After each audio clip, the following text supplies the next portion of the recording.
and the SPA will fight to the end and lead the way. Yeah. Sing out together. These are sky blue days. These are sky blue days. The CBS and the SPA will fight to the end and lead the way. Yeah. Sing out together. Sky Blue Fans TV, for the fans, by the fans. Well, good evening and welcome to Sky Blue Fans TV. I'm Milesy. If you are watching this channel, please like and subscribe. And if you've got any questions tonight, please pop them on YouTube and we'll try and get through as many questions as we can.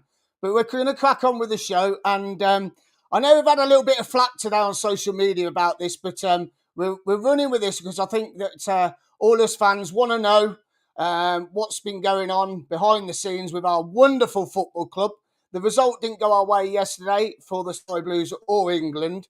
But, you know, we're going to have a good pod tonight, a live stream, and hopefully everyone in, you know, just enjoy, sit back, enjoy, and we're going to get on with the show. So, first of all, we're going to be joined by our regular Mark Smith. Good evening, Mark. Good evening, Miles. Good evening, everyone. Hope you're all well. You're right, Miles? Yeah, brilliant, mate. Absolutely superb. I know the results didn't go our way yesterday, but, you know, just got to keep your chin up and move on to the next game, haven't we? Yeah, I mean, to be honest with you, it was. We'll talk about it in detail a bit more later. But, yeah, disappointing yesterday, but I hope we'll bounce back next week. Brilliant. Now, we're going to be joined as well by Ken Stewart. How are you, Ken? Oh, he's lost his voice. He's on mute. Ken, you're on mute. Good evening, everybody. Good evening. Good evening. You look like you filming for a Queen album or something because we can just see your face. Oh, okay.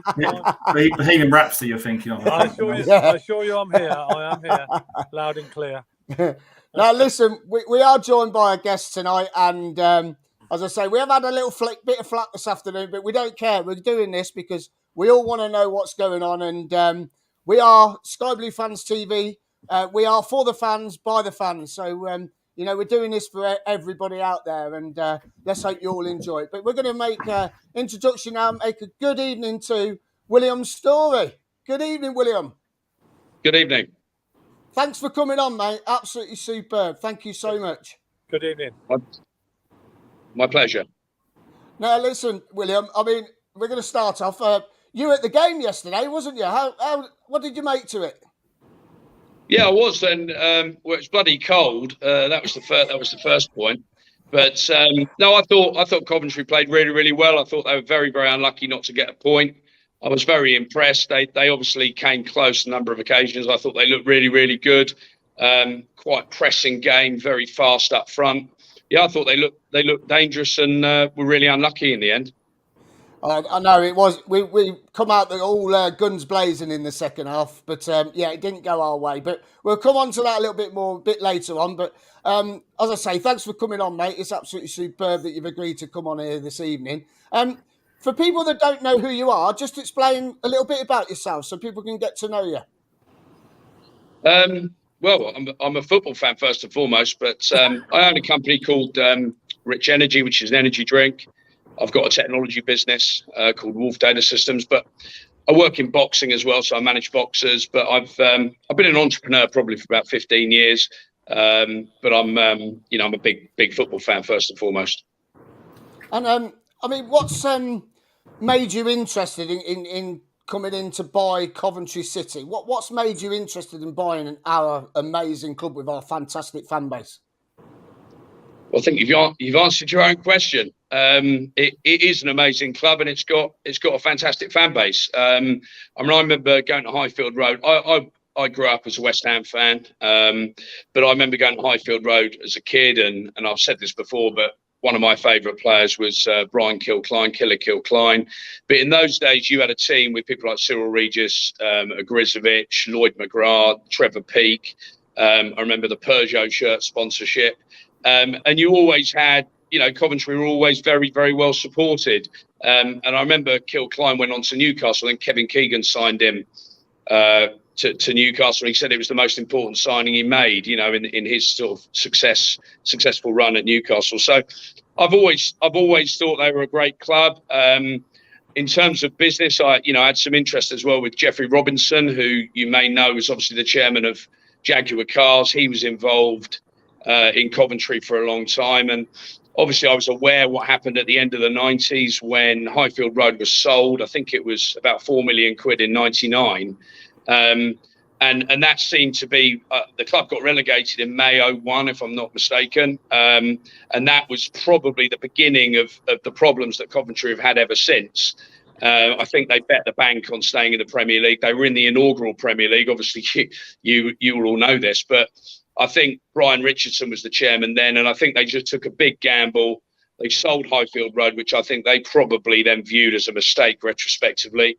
And I think ever since, the club has unfortunately sort of gone down. But for me, it's it is a real big name of English football, and I think in the right hands with ambitious owners, it belongs to be in the upper echelons, fighting, competing in the Premier League. And for me, Coventry, and certainly the away fans they bring, are fanatical. So for me, it's every bit as big a club, if not bigger, than Leicester City or Forest and those sort of clubs. So I think the potential's huge. And I think, you're currently doing very, very well. And I think that is down to the heroics of one man, Mark Robins. I think he's done an incredible job with getting loan players, getting the best out of some, the players that he's got available. And, I think, but what he's done and his heroics shouldn't mask, 2 administrations, 2 relegations, playing in different stadiums. So I think you've got a world-class manager. I think it's fair to say you haven't had a world-class board.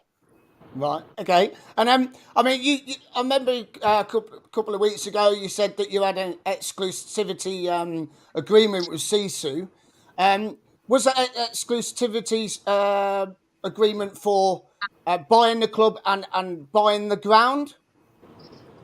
Yeah. So just to answer, just go back on the previous point. So obviously, because it's worth mentioning, I put in a bid for Sunderland 2 years ago. So I have a drinks brand that I want to obviously compete with Red Bull. I've locked horns, pardon the pun, with Red Bull a lot. So, that's one of my motivations. But I love football, and I think what I want to do is create a football project that can create a fantastic, well-run, successful club. To answer the question on the exclusivity agreement, in October, we signed an exclusivity agreement to buy the football club. It has always been about the football club for me. I'm not interested in property. Clearly, Coventry City, if it had been run properly in the last 10 years, should have been in pole position and had the stadium. It's the key tenant. The football club is the biggest party there by a country mile. They have, through incompetence and whatever reasons, basically ended up not owning it. And but that was never part of it. As long as the club has security of tenure and can actually have a place to play that's guaranteed, and it is a fantastic venue, then that's fine. I mean, my investment and my plan is all about the football club. I've never been interested in the stadium. Now, I understand that most investors and sort of, if you like, business people, a lot of it's about property play. There's lots of football clubs in the past. I mean, famously Brighton and Hove Albion and other clubs that have ended up with really shocking positions because of property plays on football grounds. But that's never been what it's about. I just think Coventry on the pitch with investment and support can really go a long way. And with regards to exclusivity, it was to buy the football club. And obviously, I'm a little bit disappointed. This has all come out into the public domain. We worked on this for a couple of months, possibly 3 months, and we were working very, very hard in the background. No one had a sniff of it. And the only time that sort of, if you like, confidentiality clause was broken was when Doug King made a statement on the eve of the court case to basically say that, or Sisu announced that there were new owners of the club. We were obviously, absolutely shocked by that because we had a contract exclusive to buy the club. And obviously we were aware of what happened in court, which frankly, was just a ham-fisted fiasco, and Mike Ashley wiped the floor with them, and that's obviously what happened. And because you had this exclusive deal with Sisu, how come the deal wasn't done before the closing date of that? Because was that the 7th of November or something? Was it 7th of November? Exactly right. Well, obviously we had our accountants and the group that I brought together in the data room, who were analysing all the facts of the club, and we had to be given all the information. Now, obviously, we were waiting for key financial data that we needed. We did all of the work required on the basis of all the information we had. We were still waiting financial statements from September, October, November, as I recall, and there were certain elements outstanding that we needed in order to close. I mean, if you're acquiring any business, you can't do so blind. So obviously, we just needed all the due diligence completed, and we were ready to go. We worked incredibly quickly. I mean, we were ready to turn it around very, very fast. And as I said, we were taken by surprise by what happened with this fiasco in court. But I mean, we sort of privately, once we got over the shock of it, we thought, well, this is clearly a play on the stadium, and I think it backfired. And I mean, if you had agreed a deal, and you'd be in charge of the club now, would you have got a deal in for the ground? Would you have bought the ground as well? Would you have gone for it, or would you have let Mike Ashley still buy the ground? No, as I said, it wasn't about the stadium for us. If we'd bought the club a year ago, then I think it might have been a different thing, because obviously the football club needs to have strategic position and at least have a guaranteed tenancy. My view is, just to make it clear as well on Mike Ashley, I know he's had a lot of flack, from various parties, but I think that in this situation, he's opening a 2.7 million, I think it is, square foot warehouse in Coventry. He's going to be employing nearly 8,000 people. I think they're moving their HQ, that's Sports Direct or Fraser's Group, from Shirebrook to Coventry. So I think he has a genuine interest in the area now. I'm not necessarily saying he's a philanthropist. I'm saying that he wants to invest in the area because he's making it the base of his business, which is very successful. And I think with him as the landlord of the stadium, I think that should, and I think it will, give the club, a security, a tenure. And I know that Mike Ashley, or Fraser's Group, I should say that, because I think Mike's very much at arm's length. But I think Fraser's Group have offered a very fair and in fact extremely generous deal to the club, which I am informed will be signed if it hasn't been already. And with Mike Ashley, have you had a conversation with him at all? Talks. We have talked to lots of different people. I've not spoken to Mike personally, but I do believe from the information that I have, which is very authoritative, that he is genuinely here to invest in the area and wants to see a successful football club playing in his stadium. So I've got no doubts about that, and I think that's very good news for Coventry fans, regardless of the ownership outcome. And I've got a question here from one of our listeners and watchers. Official Flame Esports team has said, have you spoken to Gary Hoffman? Because wasn't he part of your consortium who would like to buy the club along with Mark Haitley? Yeah. Is that correct? So Gary Hoffman, I've met quite a few times. He is a brilliant guy. He is a genuine lifelong Coventry fanatic. He's obviously from the area. He was on the board of Barclays. He's currently chairman of Monzo. He was chairman of Coventry Building Society, and he did the current sponsorship agreement on the stadium. Gary has very clearly said to me that if I'm successful, that he will be very happy to help, and it's certainly my intention that he is part of our board moving forward. But obviously, I need to get the club before that could happen. And we got asked another question here about the exclusivity. Could you have extended that at all, or was it that out of your hands? We performed. as far as I'm concerned, we're awaiting information that we had. We have an exclusivity arrangement, and I expect to get ownership of the club. My lawyers have authoritatively said to me that we can get Doug King's deal set aside. Now, if I believed, and this is a very genuine point, if I believed that Doug King was a football fan who genuinely was going to invest heavily in Coventry City and an ambitious long-term plan for the club, and I just simply lost to another party, and it was fair and square, I take it on the chin and say, good luck, Doug, fantastic, go and take the club forward. And no one would be happier than me to see him invest heavily in January in new players and support Mark Robbins, who is a phenomenal asset for the football club, moving forward. I do not happen to believe any of those things.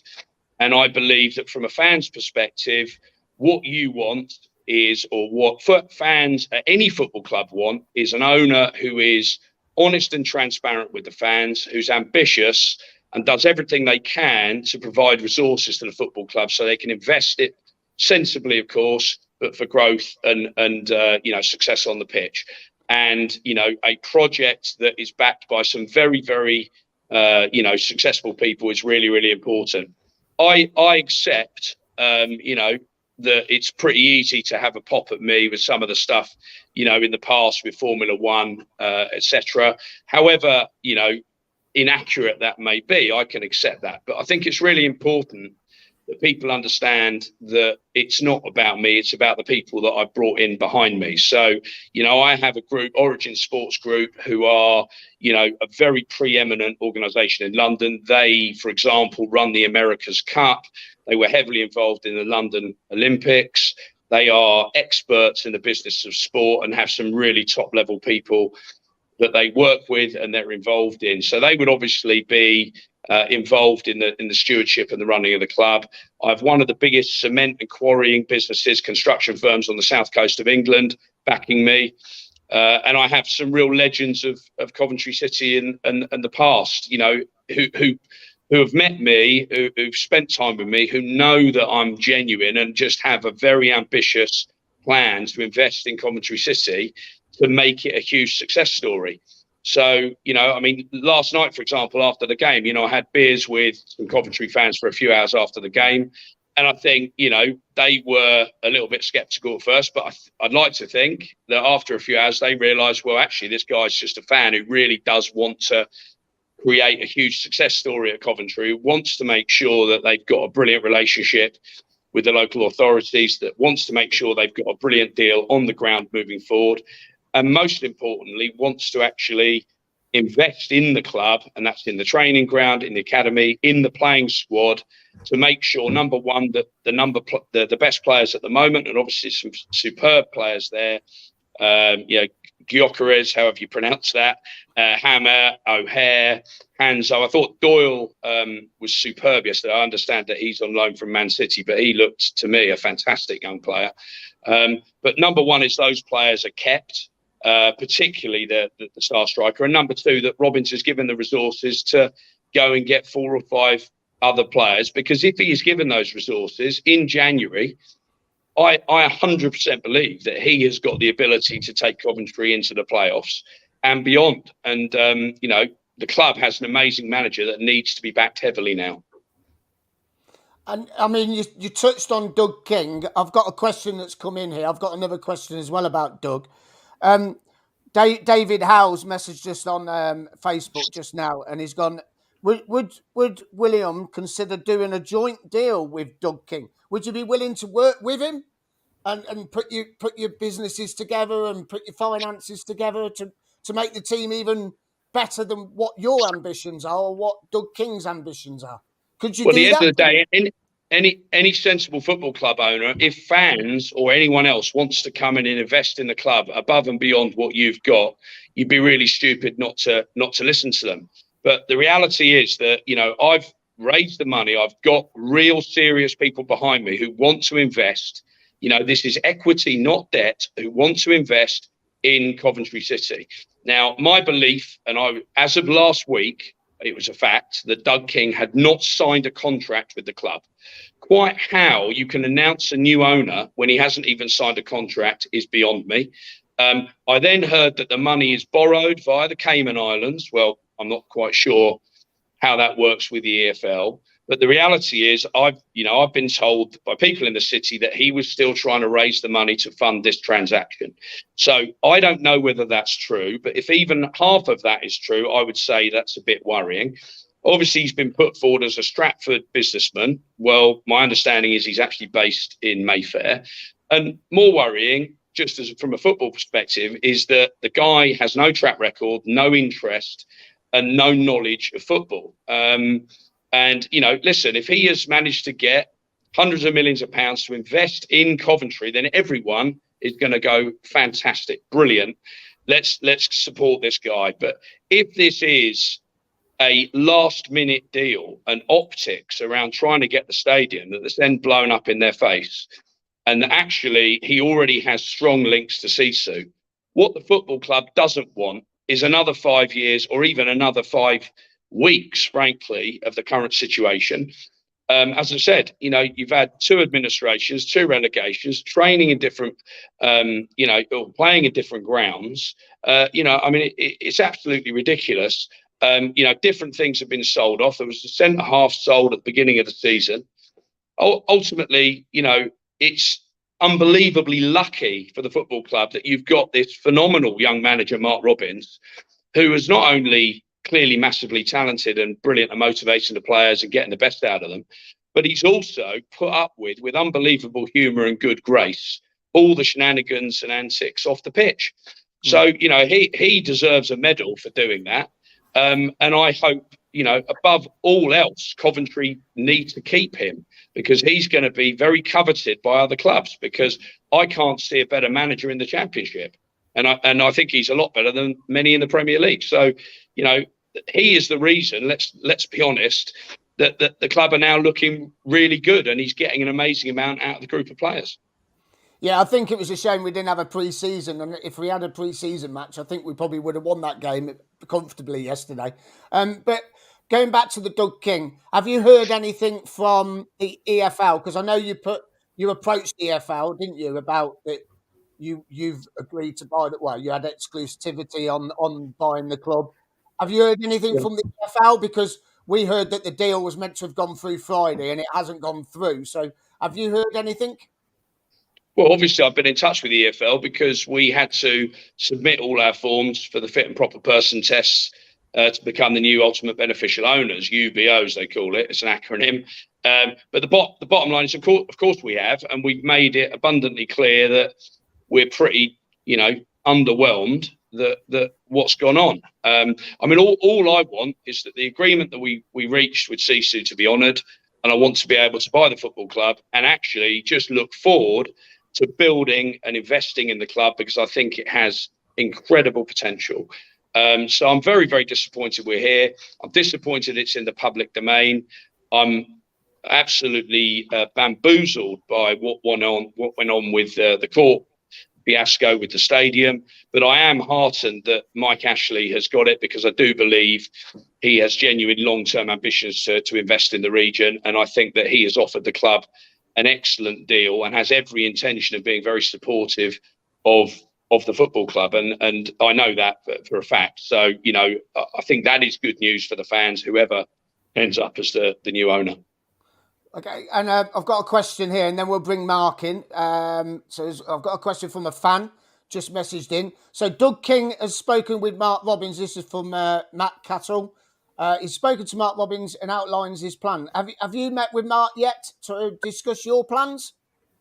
No, because I was informed, and we made the decision very early doors that it would be inappropriate to meet the manager or any of the playing staff before we were the owners. Well, we've stuck with that, because that is the right thing to do. Doug King, as of today, is not the owner of Coventry City Football Club. So I would recommend that an owner only goes and talks with the manager when he is the owner.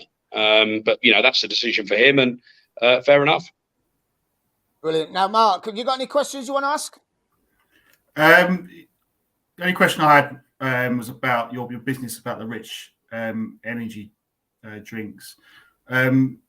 Where will we be able to buy it from? Because I haven't been able to sort of see it online. Is it available online or? Yeah, it's available on Amazon. We've got a few hundred independent outlets generally in London, and we have. Just to go back, because this is relevant, because most of the bad PR about myself has been around Rich Energy, so it is very relevant. I set Rich Energy up from scratch in 2015. I set out a very ambitious plan to compete with Red Bull. Most people said, "You're absolutely bonkers. There's no way you can do it." And fast forward to 2019, we got a very, very significant valuation on the business. We'd signed contracts with Sainsbury's, WH Smith, Grosvenor Casinos, Kaufland supermarkets, 1,500 supermarkets in Germany, and we had a deal with Walmart. And we were, all the hard work that I'd done was paying off. I then got hit with a slew of lawsuits from Red Bull, who were very unhappy that I was even in Formula One, let alone positioning ourselves against them, because they'd invested 5 billion in F1. And, as a small guy, I was hit with a ton of bricks by these big corporates on a load of lawsuits. Subsequent to that, I had 8 lawsuits. I've won 7. I'm on the front foot in the 8th, and I expect to be vindicated. And the people who attacked me then are privately now wanting to apologise and do a deal with me so it doesn't go public. So just for your information, I got a lot of flack on that, but I do expect that I'll be vindicated. And Rich Energy, I have rebuilt. We've just won the Independent Team and Drivers Championship in British Touring Cars. We've won British Superbikes, and we've won the Ducati Championship. So, we are regrowing. We have an offer on the table at the moment. I think it's 8,000 petrol stations in America. And the news that will be coming out in the coming months is very good. And I'm very pleased. I've worked very hard. I think it's a great product. But in terms of Rich Energy, to answer the specific question, it is available on Amazon, and it is available in a few hundred outlets, generally in London. But we have got an agreement with a UK supermarket chain, which I believe is being rolled out in March. And we've also got a petrol station deal in the UK. So I would accept that it is not widely available as of now. But I believe it's a great product, and it will be more widely available into 2023, which, hopefully I'll send you a can anyway, but so you can get your hands on one. We can give some away as a prize. Yeah. Yeah. I look forward to drinking that. I've got a question here from Lee about how much was the deal with CC worth? Would it have been 100% deal or 85% as of the existing deal that was with Doug King? It was 100%. We feel that a new broom is needed, and we need to control things 100%. Obviously, I can't say what the price was, because that would be, breach of confidentiality on the commercial terms. But the reality is we were offering a very, very fair price. But my deal was all about getting it, and then it's about the future investment. So whoever the owner is, whether it's Doug King or myself, our feet, or whoever it is, feet need to be held to the fire, because significant investment needs to happen in January to support Mark Robbins. And that is the key thing here. I think the stadium situation is done and dusted. I think Mike Ashley, as I said, he put £1.2 million of his own money, or the company money, down to pay the wages to keep the stadium open. Yes, of course, Mike Ashley's a very good businessman. He's bought a distressed asset, and he has got it very cheaply. That stadium is a world-class venue. So I think he's got an absolute steal.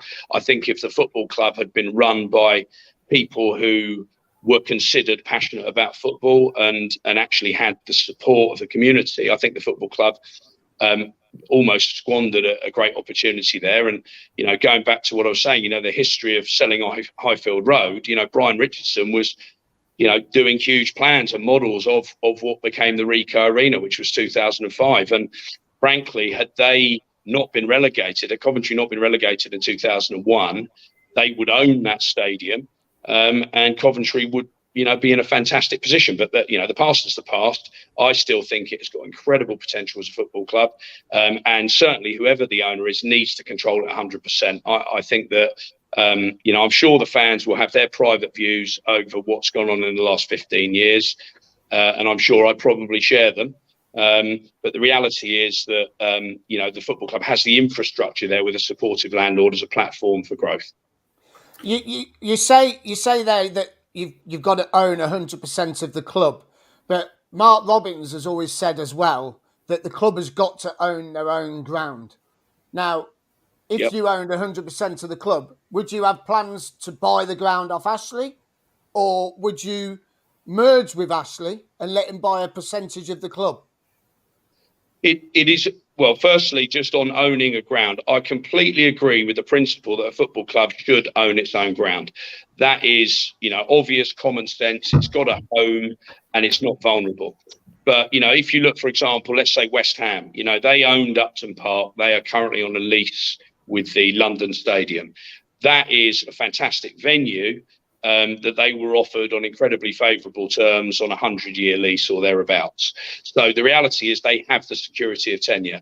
I believe the CBS Arena is one of the top 12, perhaps even top 10 stadiums in the country, with everything, considered. And it's certainly up there. So as such, as long as the club have got a long-term guaranteed lease on favourable commercial terms, whilst that's not as good as owning the ground, I completely accept that, it's probably reaches the bar of being acceptable. Now, if new owners are going to invest very heavily in the football club, would they be wise to go and build and invest and look at what Everton are doing at the moment, for example, invest in a new stadium when they've already got a favourable lease on an exceptional venue? Probably not. That money would probably be better off invested in a new training ground, in players, and in growing the whole project. I'm pretty sure that once Coventry is in good hands, and that's in terms of financial stewardship and strong financial hands, that Mike Ashley and let's call it Fraser's group, who are heavily invested in Coventry, it would be in everyone's interest to have a good strategic alliance. How that exactly looked would be up for negotiation. But as I said, I was very, very clear that we needed to get assurances on what the position would be with the stadium. And I have to say, I've been massively impressed with Fraser's group. They are certainly there, playing with a straight bat and genuinely committed to the region. Got a question here from Lee Wallace about, if you manage to stop the King deal, do you think CC will still honour your deal? Brilliant. So, a great question. I think we are confident that we will get the King deal set aside. That's part one. Part two, we have an agreement with Sisu that they have breached. We have a signed contract with them to buy the club. Now, I don't believe that their position is sustainable or tenable. And I think that, we're very, very happy to be very reasonable. And my position has been, look, at the end of the day, I'm sorry with what went on. I'm sorry to see the conduct that went on, but we're prepared to be extremely reasonable and polite. We'd like to, but we're not going to exploit your current situation. We're not going to exploit the fact that you've alienated your landlord. We're not going to exploit the fact that, you've got egg on your face. We are here to honour the agreement that we had. We want to invest in the football club. It's a long-term project to support Coventry. And if Sisu sell to us and/or another very well motivated, very well funded buyer, then their legacy will be positive because they'll have passed the baton on to somebody who's then generated huge success for the club. If Sisu sell to basically Sisu Mark II, speculators, financial professionals, property investors, then in effect the football club's in the mire for another period of time until they get an owner who actually wants to grow the football club and who's very passionate about the project. Coventry has genuine, unbelievable potential. I think it's got much bigger potential than Leicester City or Nottingham Forest, and look what they've done in recent years. So, I think it's clear, I am first and foremost a football fan. Yes, I want to buy a football club. I have in a good position. My businesses are growing. what I've wanted to do at Sunderland was very exciting. And Coventry is a superb opportunity. And as I said, we're just here for the football, not interested in anything else. And we want to put money in. We're not looking to take money out of the club. We want to invest in it. And that's to value elevation by actually growing it rather than asset stripping it. Yeah. Ken, you got a question? Yeah, evening, William. Good evening. Good evening. I was just going to ask a question. If Ken, are you the guy in the dark? Yeah, I'm here. I can see me Okay, waving. hello. Yeah.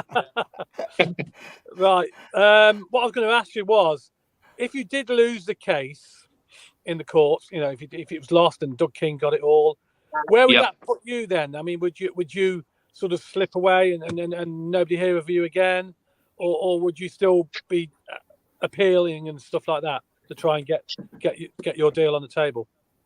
I think when it comes to getting the King deal set aside, I will take the advice of my lawyers. They know a lot more than me about this.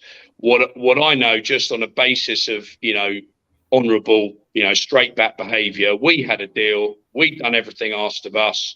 We have done everything correctly, and we expect the other side to do that. I don't want this to be mired in legal action for months. My only ambition is to get the football club. I'm not interested in damages or going in legal cases or anything like that. To me, that's just a complete waste of time.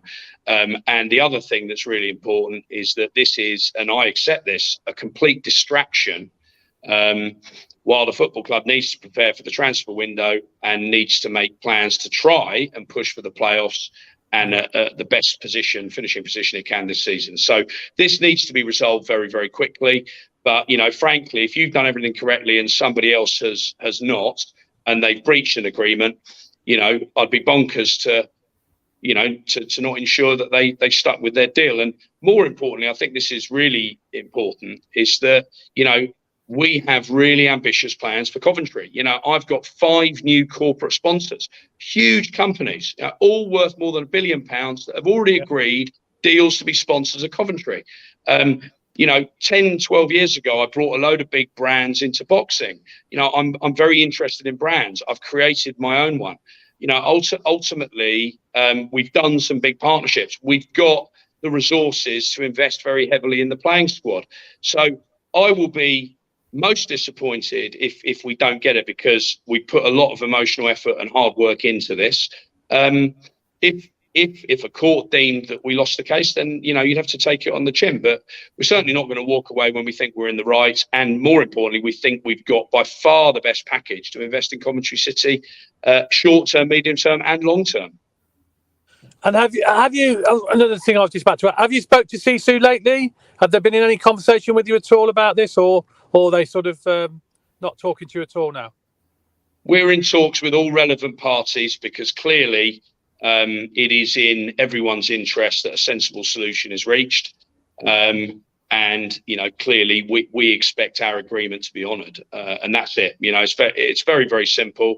We're big boys. We're going to be professional. We're going to do things properly, and we recognise that this process needs to be sorted out very, very expeditiously. Yeah. Okay. Fair enough. There's a question here. I just want to bring this one up. This is a really good one. Kev Cov, if King gets the club, would you come back with an offer to buy the club off him if you want it that bad? You want straight answers from me, and I'll always give you straight answers. Yes, I would. Now, that's not the most sensible commercial thing to do, because he'll just try and flip it if he was successful. But I don't think he is going to be successful, because ultimately he doesn't have the money. He's borrowing the money. We're not borrowing the money. We've got really serious people behind us. And ultimately a long-term football-centric plan for the club. I might also add, by the way, that Mark Robbins should also join the UN. He's such a brilliant diplomat as well as a brilliant football manager. And he is putting a fantastic spin on everything. And that's enormously to his credit. And I think that he is a brilliant football manager who deserves brilliant owners. I mean, we're going to say here, we're going to go on to the football side of things here. Now, if you come in, we've got Lee Wallace here. Do you give Vic a contract he deserves, as a priority, first thing you do when you come into the club? The reality is that would be page one on the to-do list. He deserves a bumper contract. My understanding is that his contract expires in June 24. He's clearly a fantastic player. Obviously, he came from Brighton, and I think that in the last year he's stepped up. And I saw him yesterday. I mean, he's full of running, drops out to the flanks. You know, he looks dangerous. He's physical, he's strong, and he can finish. So those sort of players are few and far between. So he is a real diamond asset. So yeah, absolutely, we'd offer him a significant contract straight away. And you know, as I said, what's exciting for me is imagine if he's got some brilliant players who've brought in alongside him, because there's a lot of lone players there at the moment, and Robbins is working miracles on very limited resources. From the due diligence I've seen, and obviously that's fairly comprehensive on this point, I think the wage bill last year was about 12 million. Clearly, in order to attract the top players, you need to increase that significantly. I mean, Reading yesterday, for example, are under an embargo from the EFL, and they've had issues with financial fair play. So you've got to implement it intelligently. But the truth is that somebody like Victor needs to see that the club is suddenly very ambitious. He needs to believe, right, I don't need to leave Coventry to get Premier League football. And if he is part of a promotion-winning team backed by very ambitious people, then I think that he can become, an absolute legend of the club. And I think that's the key thing, that this shouldn't be about operating on a limited budget and doing as well as you can with a fantastic manager. It should be about, right, how can Coventry emulate Leicester and Nottingham Forest and get into the Premier League and be very competitive in the Premier League? I mean, the fans, Coventry fans yesterday, I mean, they outsang the Reading fans. They were where all the noise in the ground was. There is a fantastic support there. And as I said, I think that would just get even stronger into the Premier League. So, yes, long answer, but yes, I would, Lee. And I know you've got to go soon. I know you've got another engagement, and we really appreciate you coming on. I've just had a message come through from someone saying, can you name any of the investors that are going to invest with you? I know it's a long shot, but we've got to be cheeky. If you don't ask, you don't get, and you know that. Yeah. Well, I mean, most of the names are actually out there, to be fair. So obviously I've got Origin Sports Group as part of the bid. They are a very significant sports group who've raised significant resource in other sports, golf, sailing, the Olympics. They were a big part of the Vendée Globe as well. We've got a big cement and quarrying company that are on the south of England, have been named, that are a 9-figure group who are behind this. And we've got some significant names in finance as well. But this is all, I've been very clear. I do know a lot of people, and, I've been to see a lot of people to tell them, I've got this plan in football. I believe that Coventry is a wonderful club that I can implement this with. Will you back us? And I've been very keen to make clear that this has to be investment for the club, and it has to be long term. So, as I said, there are some good names there. Obviously, I've also got Mark Haitley, who's clearly, Tony Haitley played for the club, as you know. He started his career at Coventry before he went to AC Milan and Monaco, and him and McCoy scored, I think, 297 goals in 5 years for Rangers. He was a brilliant player. When I was young, trying to be a footballer, I'm a failed footballer, by the way.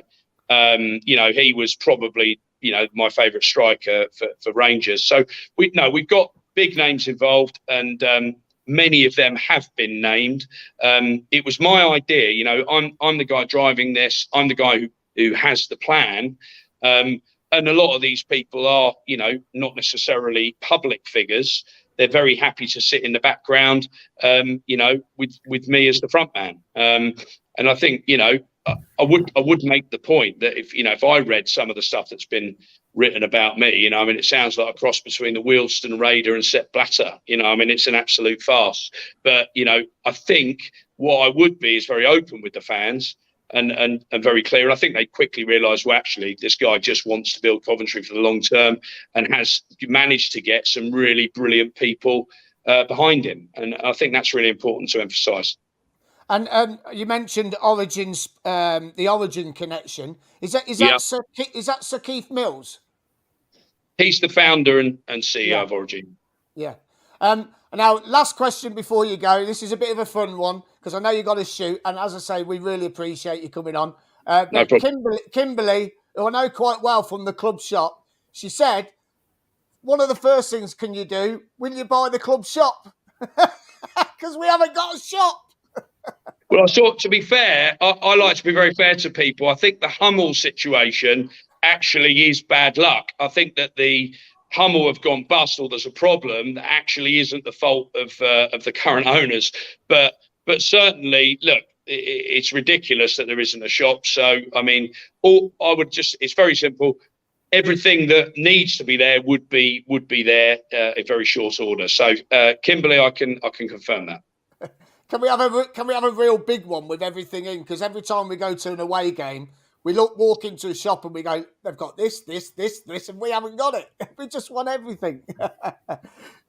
Listen, William, thank you so much for coming on. We really, really appreciate it. And I know you've got to go now. Thanks, but thank you so much. It's been an absolute pleasure. And I hope all the fans watching have got the answers they want. We can't get through all the questions. You wouldn't believe how many questions we've got here, mate. But hopefully we'll get you on.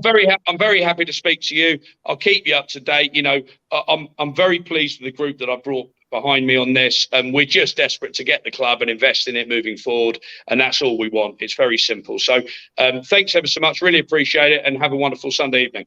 And you take care. William. We'll see you when you've bought the club. Thank you very much, Dave. Take care. Cheers. Bye-bye. Bye.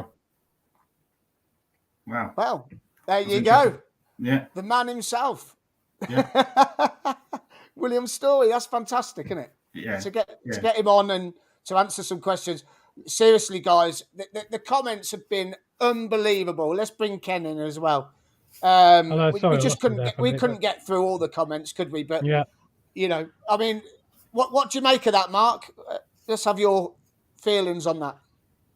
I don't know really what to say really. I mean, I'm personally, my personal view is I'm in favour of the Doug King deal. I think that would be the best way forward for the club. I think he is, well, I just think he would, I just feel he's more credible. The only thing I'm slightly concerned with the King deal was the relationship with Ashley going on with what's been going on with the eviction notice and that. That's if I'm hoping that the relationship will improve. Not too sure on the financial stuff with William Storey. That's just my, but I think what he talks a good game. He says things that we all want to hear as fans. He's quite, he talks a lot of things, but I'm not sure about, when I hear the stories with the F1 with Haas Racing, I'm just not 100% sure about him in all honesty, and I don't know if he's the right man to take us forward. So he could. I don't know. The jury's out of him. I'm not so sure. I would probably go in favour of Doug King. That's just my view. And Ken auditioning for an album cover for Queen.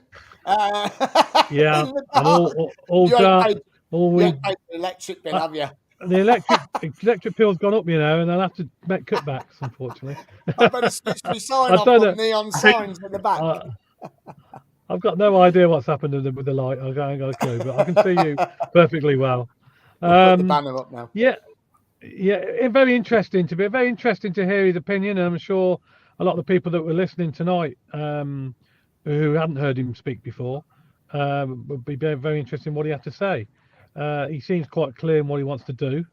Now, whether he gets to do that is another matter, because obviously Doug King is the man in the pole position at the moment, who's just waiting for it to get signed off by the EFL. And we haven't really heard from him. I mean, we're going to try and get him on. Obviously, we're going to try and get him on as well, aren't we? At some stage, hopefully. Yeah. If he we hope so. On. Yeah.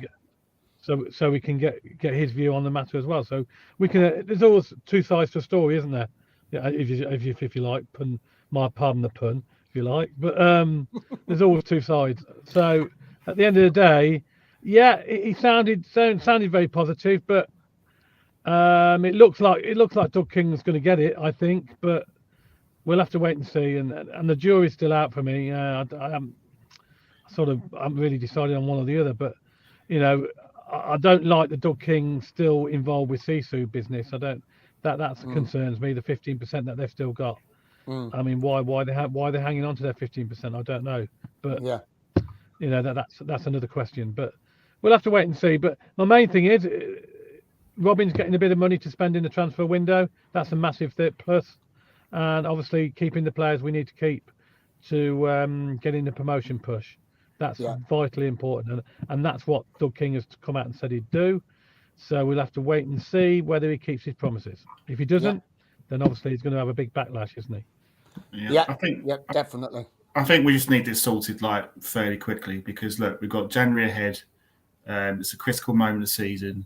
We don't want to lose our best players ideally, but obviously if we receive a stupid offer for one of our players, then obviously the club will have to consider that. But we just need all the turmoil to finish. There's just been so much. It's just a continuous soap opera, and the first and foremost, we need to get the ground sorted out. At the moment, we're still evicted from the stadium. I know. There's been talk behind. I'm sure there's been talk behind the scenes that that's going to change, and I'm sure we'll hear more news about that in the forthcoming days. Yeah. But that's the first priority, and I think with the ownership situation, the problem I have is that we're still a club. Really, we've got no ground. We've got no ground. We don't own a ground, and we're still in the same boat. So if you have William Storey running the club, or you have Doug King, it's the same situation. Neither party has any say on the ground. That's Mike Ashley. So either we build a really good relationship with Mike Ashley, which I think from what William is saying is fine.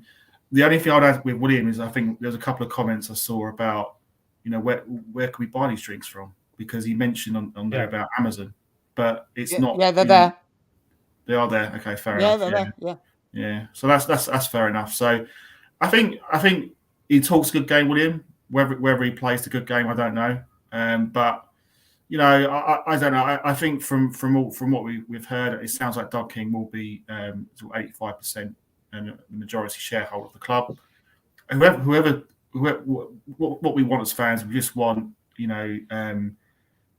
just want to need to know now what is going on. We need a bit more confirmation now because we don't want us to drag on and on and on. We don't want all this off-field distractions to distract from the team on the playing field, and that's the problem.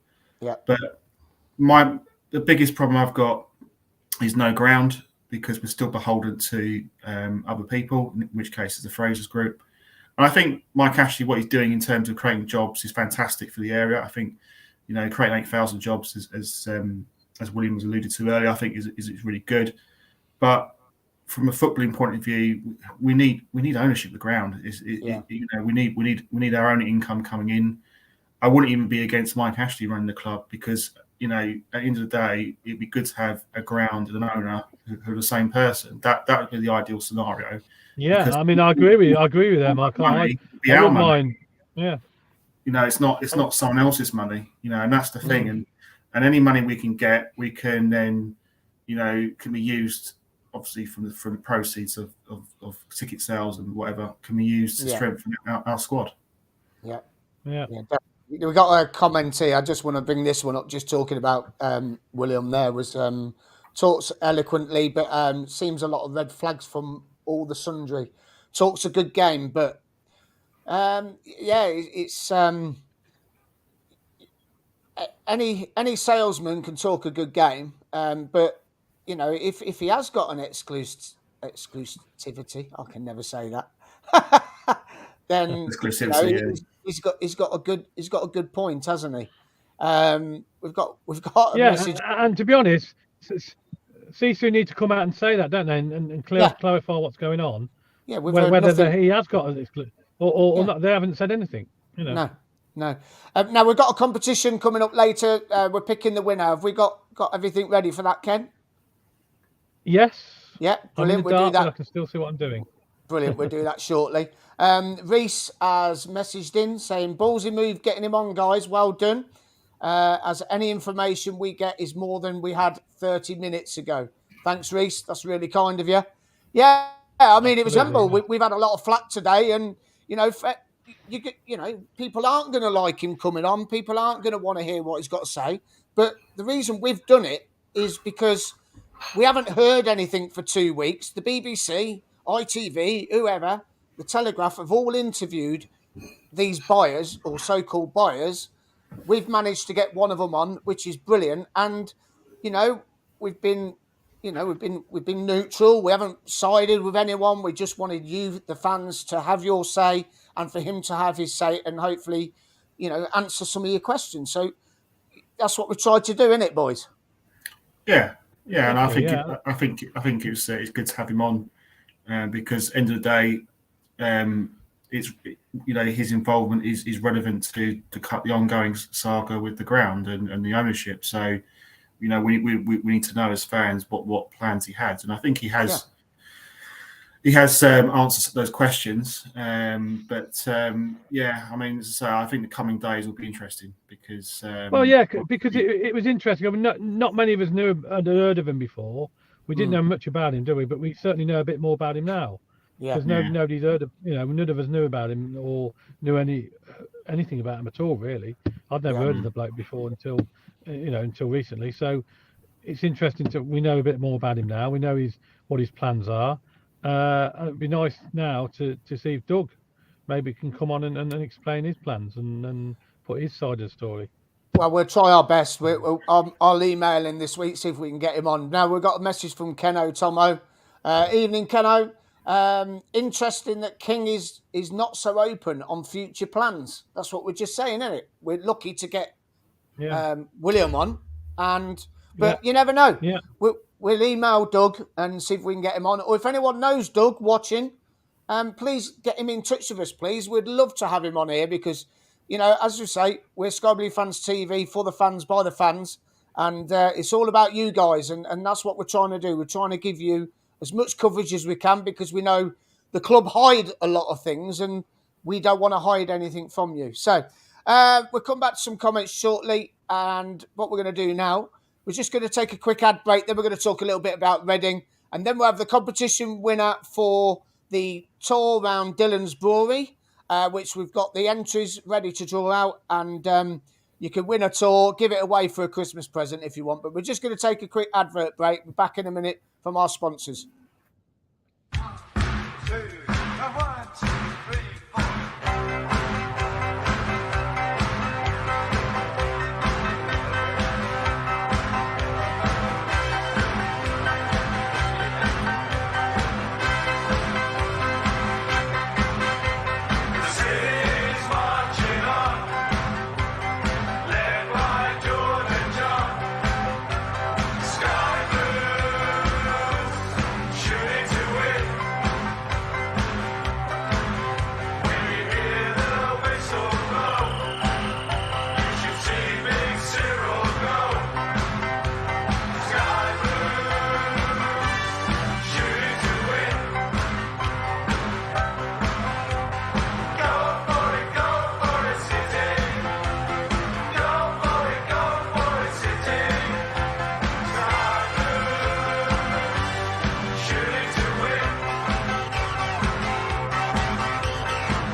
Well, welcome back to the show. We're near the end of it, but we're going to talk a little bit about the game yesterday now, just to finish off the evening, and then we're going to draw the winner from our competition for the tour around Dillon's. Great Christmas present someone could give. I've got the voucher on my phone, so when we draw it, you just got to get in touch with us with your email address and everything. We'll get the voucher over to you.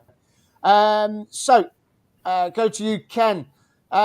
Good day out yesterday. Shame about the result, but what did you make to it? Do you think we lacked that pre-season game? Yeah, I thought we looked a bit probably short on sharpness, I suppose. But I did think we were the better team. I didn't think we deserved to lose. I didn't think Reading were very good at all, to be fair. I thought we had the better chances, certainly in the second half. We came at them a bit more. We just lacked that little bit of cutting edge, didn't we? I think that's probably because of the break. But on another day we'd probably played that game and we would have won it. But it's just one of them things. I think they didn't have many chances and they scored with one of them, unfortunately. But apart from that, they didn't do a lot. So I thought we were very lucky. Performance wasn't too bad. We have been better, a lot sharper. But we just need to up our game a little bit there. And they're very disappointing. Always disappointing to lose to a team that on the day, are not really that good. And I don't think Reading, with all due respect, are nowhere near as good a side as we are on our day. And we lost to them, which is disappointing. So, we just move on to the next game and brush that under the carpet and brush ourselves down and carry on. Because I don't think performance-wise it's too bad. A lot of the players did all right, but that's we just lack that bit of cutting edge, and we need to take our chances when we get on and finish teams off. Same old story, So it's disappointing. But I mean, what did you make to? I was very impressed with Ince. What did you make to Ince? Not Paul Ince, his lad. Well, he was okay. He's okay, but he's all right. I mean, he's not a bad player, to be fair. But at the end of the day, I think we've got better players than them. At the end of the day, I thought we dominated the play for long periods. We had a lot of the ball. We passed the ball around. They couldn't get it off us for times, and then they only scored by catching us sort of on the break, if you like. But yeah, they've got a couple of good players. But I think if you put the players down, on a team sheet, I think man for man, I think we've got better players than them, and we should be beating teams like that. So it's disappointing not to beat them, to be honest. And I think Robin said that in his interview afterwards. He performance-wise, he was okay, but at the end of the day, it was just a bit. I say we lacked a little bit of cutting edge. Yeah, and we're welcome Reese. Good evening, Reese. How you doing, lads? You all right? Yeah, good, mate. Good. We'll come to you in a minute. Just a sec. Mark, yesterday, seen you outside the ground. Nice day, nice sunny day, bit chilly, but what did you make to that performance? Yeah, I said on the interview, I thought we could be a bit rusty. I mean, we were a little bit rusty. I thought we were fairly comfortable in possession, but it was almost like going back to some games last season, I felt, where we were playing quite well 2/3 of the pitch, and in last third we were a little bit. We made the wrong pass or the wrong decision. It was a kind of game where I felt we missed creativity on the left-hand side for me. I know Bidwell's been playing quite well, but there seems to be a lack of creativity for me. I mean, our best chance, I'd say, first half was the shot from O'Hare from outside the box, which was quite well saved. I know we hit the post second half from a corner, but really we just didn't create enough chances, not clear-cut chances for me. That was the problem. And I felt it was a game really had 0-0 written all over it a little bit until they scored, which I thought was pretty disappointing how we could see the goal, because if you look at it, it's two headers. Vic's on the line, and I think the key to the goal was we missed the first header from that corner, and then the guys headed it in from the second header, and Vic got caught in no man's land a bit. He was on the back post. He didn't know whether to push up or whether to stay on the line. He was kind of caught in no man's land. It wasn't really his fault. I think the key was we lost at that first header. And then after that, I thought Reading, they just time wasted. They did what any team would do in that situation. They played the game very well. They slowed the game down. They won cheap free kicks. They were very good defensively. We just got restricted a lot to long range shots from outside the box, and really we just didn't look like scoring. And it was frustrating. It's a frustrating game. I think there's cause for optimism next week, but we need to be better. And I think maybe 90 minutes in the legs, a lot of the players will help. I think it was a bit annoying we didn't get a pre-season game in that break, but it is what it is. It's just one of those things. I think McFadden was a big loss. Obviously he was suspended; he wouldn't be able to play anyway. I just wondered if, had he been fit, would he be able to defend that corner? Because that was a sort of corner that came in. You'd think McFadden, you can imagine him heading it away for a throw-in or a corner, and that for me was the moment of the game where we lost it. And it's disappointing to lose to Reading, to be honest, because they weren't anything special. They did defend quite well. They were tough to break down. But I mean, I know we've had games this season where we've won 1-0 from games like that. But I think the most concerning thing for me is the lack of creativity in that final third. So I think that's something we have to improve on for Swansea next week. Yeah. I mean, you just touched on about being a bit rusty. Mick sent us a message. It was just one of those games. We need to move on to Swansea and get the momentum back. So, yeah, I totally agree. I mean, the momentum would sort of drifted away because of the international break and everything. But, Reece, good evening, mate. Did you watch the game yesterday? Yeah, I watched the game. I thought we played well, to be honest. After the few weeks off, I think it was nice to see that the players still had that, they're probably about 75% match fit, match sharp. But we just didn't have that end product, really. I think it was nice to see O'Hare have a couple of shots from outside the area. I think a lot of the times we probably criticise him for not having that confidence to have a dig. So I think that was quite good. I was impressed with Doyle, to be honest. I want to speak about him because when me and my dad, I know he's watching at the minute. He's just messaged me, but we were talking before the game, and we said, young lad like Doyle, he's going to get eaten alive by Carroll. We know what Carroll brings to the table, and I thought Doyle was fantastic against him. For a young lad like that to come up against an old, experienced professional who's just he's a bulldozer, isn't he? So I think it needs to mention. I know we could talk about their goal.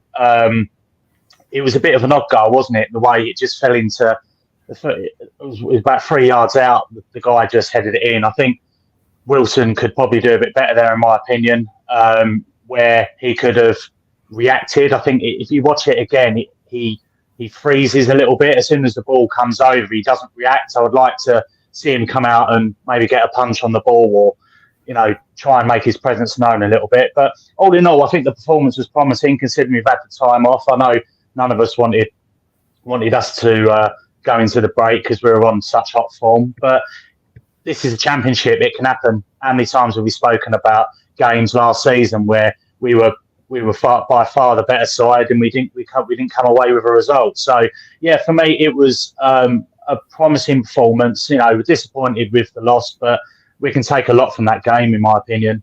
And while I've got the airtime, I just want to congratulate you guys. I know we've had a lot of flack on social media about getting Mr. Storey on, but I want to say well done to you all, especially you, Miles, for getting him on, because it was a big move to get him on and stuck to your guns. And just listening to him, like I said on the comment, it's more than all the fans at the moment. We're all sitting here not knowing what's going on. There's been no clarity.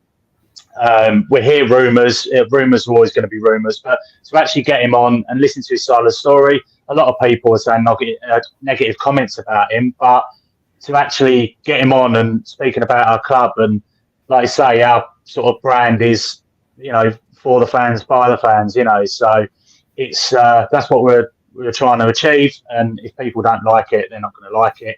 If people took anything from that, then fantastic. You guys have done your jobs trying to produce that content. So that's the main reason I wanted to just pop on, really, and just make a big point of well done for getting him on and for you guys to ask the right questions. And I know there's certain questions he can't answer. Other fans need to understand that.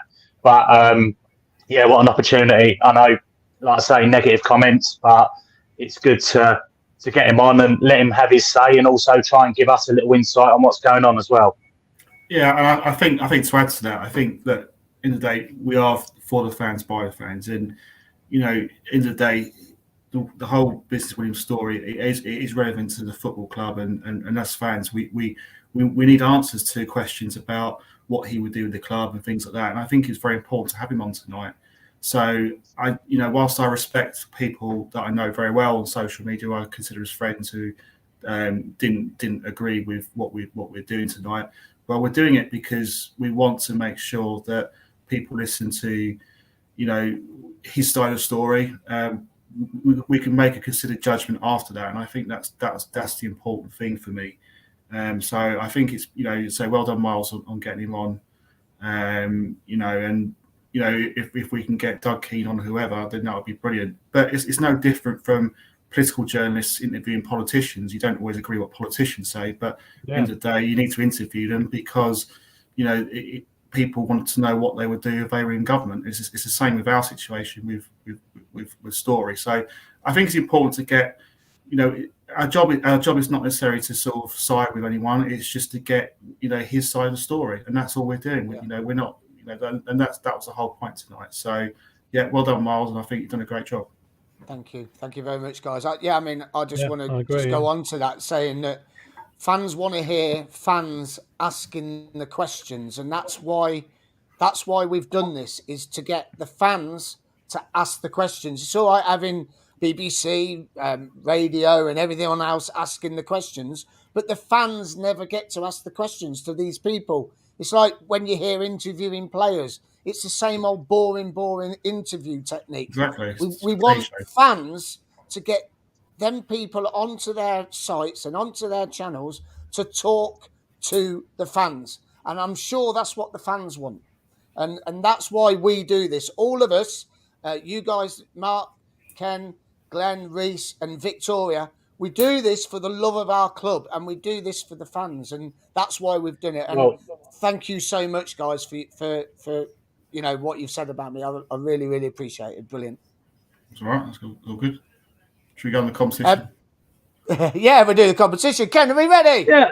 I was just going to add to that. We sometimes we're not always going to agree with things, what people say and stuff like that, and we all have our own opinions. That's life. And that's life. We just move on, and it's all a matter of opinion. And everybody's got their own opinion on stuff. They're not always going to be right, and I'm not always going to be right. We're not always going to be right, but we've got an opinion, and it's just our opinion, and that's all it is. So we don't want to upset people along the way. It's just a matter of opinion, and everybody's entitled to an opinion. And you know what supporters are like. Supporters are very fickle at times, aren't they? 1 minute they're on your side, then they're not. So maybe some people have got to know a bit more about William Storey now that they didn't know before, and they might take up they might like him now. I don't know. It's up there. That's their opinion, isn't it? They might have a different opinion before he came on tonight. So it was interesting to get him on. It was important to get him on and interviewing him and asking the right questions so people can understand where he's coming from. So I just wanted to say that. Yeah, thank you. It's like Luke's just put up here a quick question here, comment. The more we bring these people to the chair and spotlight, the more we can learn and get an idea of their plans. Plus, it shows them that it's more than just a football club to us. It's our life, isn't it? It's more than a club to us, really, to be honest with you. And then Mix put, can we get Joy on? If anyone knows Joy Sapala, she'd like to come on. I think there'll be a big queue for someone to interview her. I think there's a big queue. I think my dad might have to come on for that one, and we have to sit back and get the popcorn out. Yeah, if you don't do many interviews. Mark's off. Just to add to that, guys.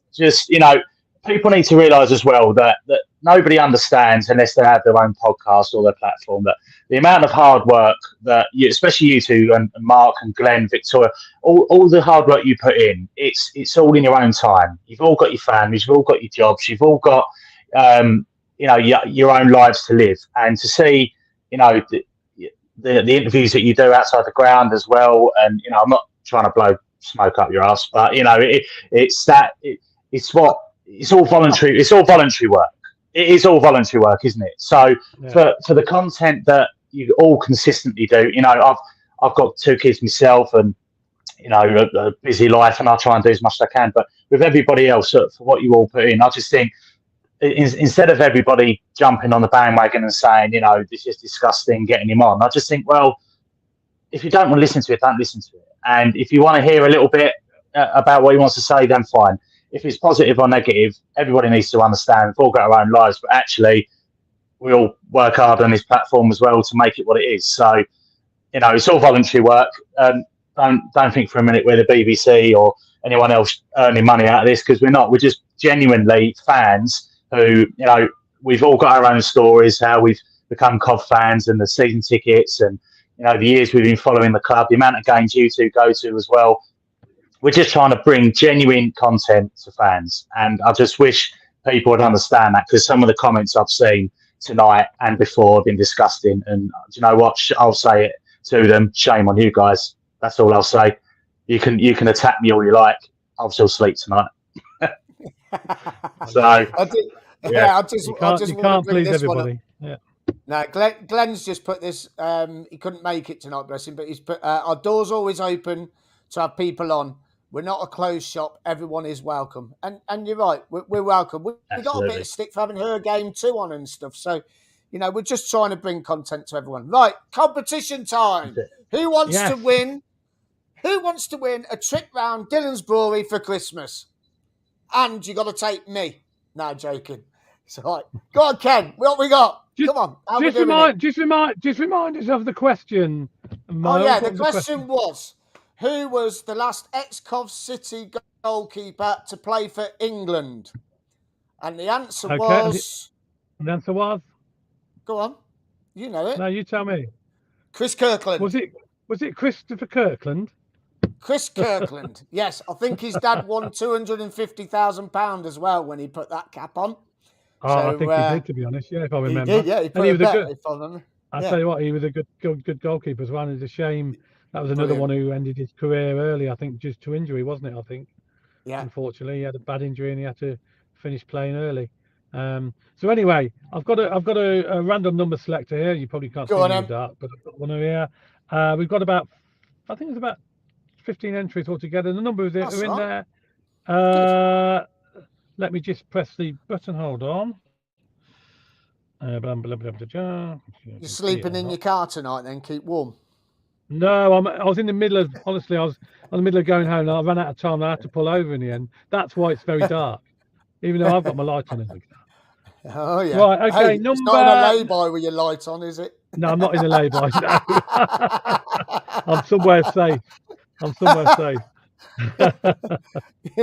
Anyway, number eight. Number 8 is the selection. If you just bear with me 1 minute, let me look at the list. Number 8 is so organised. Kevin Collins. Kevin Collins, congratulations! You've won the tour around Dillon's Brewery.